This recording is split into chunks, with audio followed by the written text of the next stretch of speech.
I still remember the night like it was yesterday. It happened a few years ago, when I was living in a small village in the heart of Africa. I was married to two women, both from different families, but both with deep ties to the village. The women were beautiful, strong, and loving, or so I thought. One night, after a long day in the fields, I came home late. I walked into the house to find it unusually quiet. Normally, there would be sounds of laughter, the smell of food cooking, and the warmth of the fire. But not this night. The house was dark, and the air felt heavy. I called out to my wives, but there was no answer. I checked the kitchen. No one. I checked the bedroom. Nothing. The house felt empty, and that's when I felt a strange chill run through my body. Then, from the corner of the room, I saw them. Both of my wives were sitting in the dark, their backs turned to me. I tried to speak, but my voice caught in my throat. Something didn't feel right. Their faces were too still, too quiet. As I stepped closer, I noticed something even more unsettling. Their shadows were moving differently from the way they were sitting. The shadows stretched and twisted on the walls, as though they were alive, as though they had a mind of their own. My heart started to race. Then one of them spoke. At least, I thought it was one of them. But the voice didn't sound like my wife. It was low and rough, like a growl. "You shouldn't have come home tonight," it said. I froze. I couldn't believe it. What was happening? Was I dreaming? I turned to leave, but the door slammed shut. I was trapped. I turned back to face them, and that's when I saw it. Something I will never forget. Their eyes, those eyes I had known my whole life, were now glowing. Not a warm, loving glow, but a cold, unnatural one. And their skin. It wasn't the soft, smooth skin I had known. It looked cracked, like old bark on a tree. I backed up, stumbling over my feet. "What are you?" I managed to ask, my voice barely a whisper.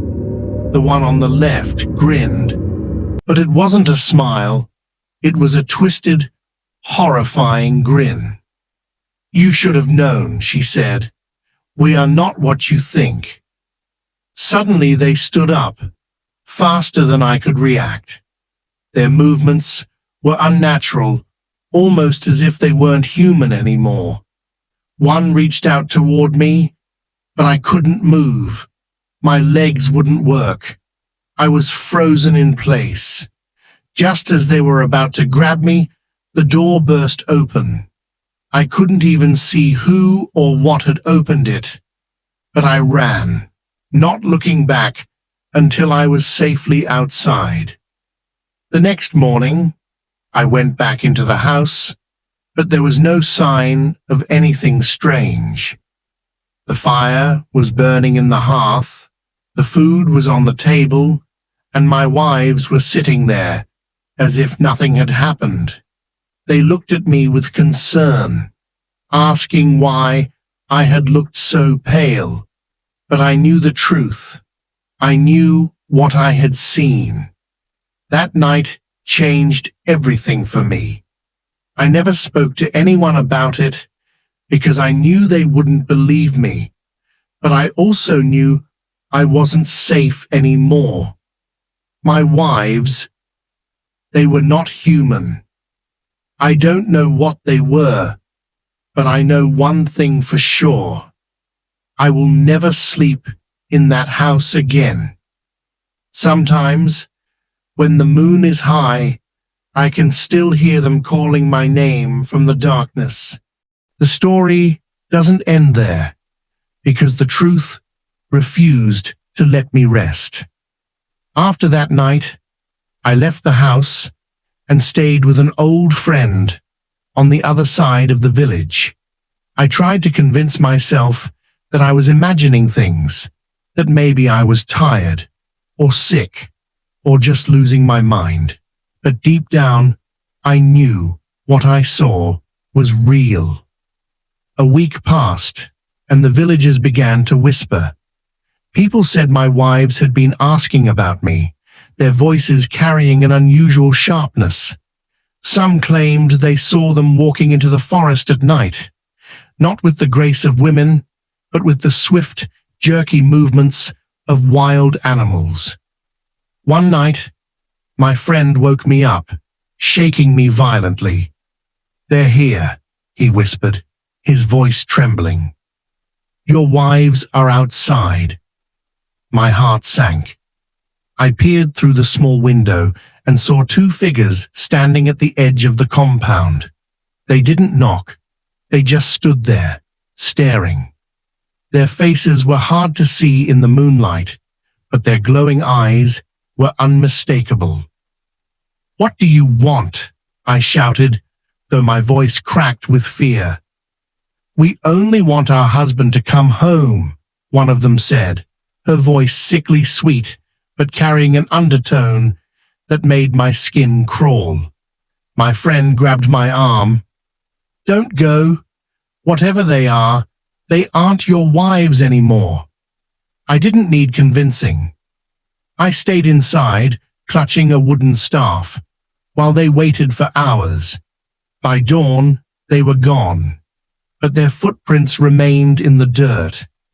Except they weren't footprints, they were claw marks. I knew then I couldn't keep running. I needed answers. An elder in the village, Baba Ikena, was known for his knowledge of ancient things.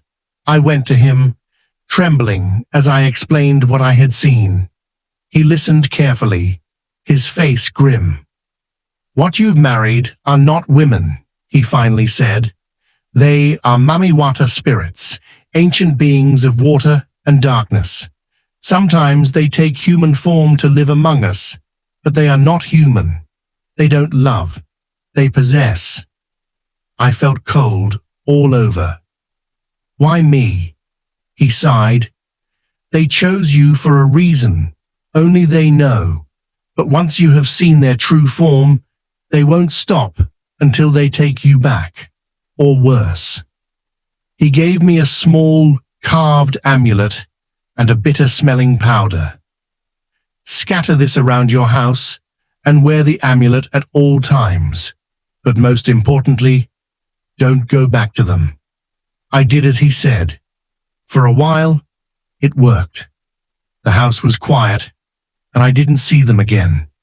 But I knew they were still out there, watching, waiting. Then one night, as I was about to sleep, I heard a whisper right next to my ear. "You cannot hide forever." The story didn't end that night, and maybe it never will. But I've learned to live with the fear. I wear the amulet, I avoid the forest, and I never ever go back to that house. Sometimes, though, when I'm alone, I feel eyes on me, and I know they're still watching, waiting for me to slip, waiting for me to come home.